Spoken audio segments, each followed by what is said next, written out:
to jsem já Sami a dnes tady máme další video na můj logovací kanál Svůj hluk po dlouhé době. A dneska jsem to bych vám ukázal, dneska je neděle 10. srpna, takže jsou prázdniny a já jsem to, abych vám ukázal, jaký jsem čistotný, jinak řečeno, abych vám ukázal, jaké jsem strašné prase. Takže tady za notebookem spoustu věcí.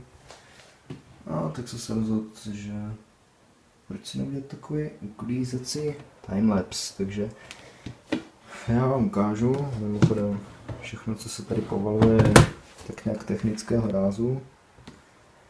Tady myš, kabel, sluchátka, tyhle, další kabel, také peníze, si nechám, adaptér, kabel od iPhoneu, robot, Nexus, nějaké nápoje, fuk, Xbox controller, televize, ty vole jsou tu váhy, chápeš to?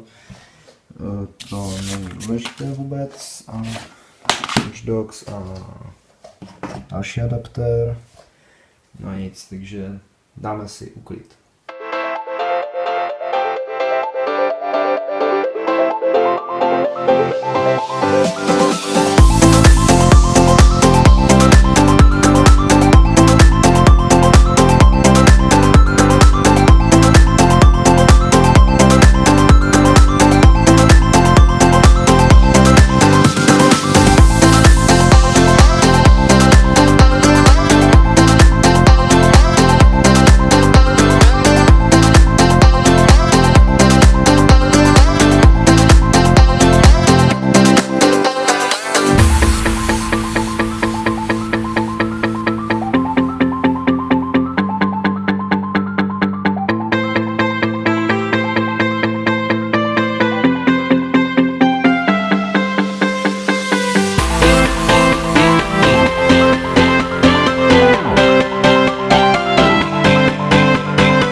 Jen taková malá vsuvka.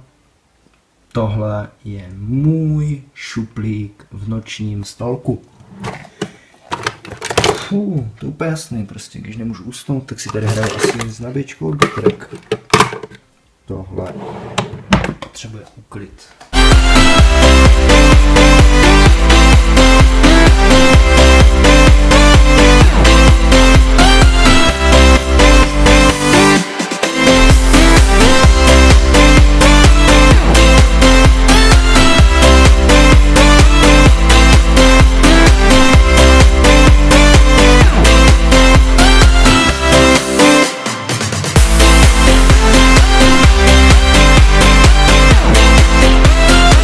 Uklidil a mohli jste vidět, že iPhone se taky už odporoučil svého stojánku, takže ho tam asi nechám, nebo ještě na chvilku vytáhnu, abych to video sestřihl. Uvidíme, kdy to vyjde, jestli to vůbec vyjde. Každopádně vám děkuji za zhlédnutí, pokud se vám ten bordel líbil, tak mi nechte like, pokud se vám nelíbil, tak mi nechte taky like, protože mě se taky nelíbí a stejně bych si to lajknul a mějte se. Čus.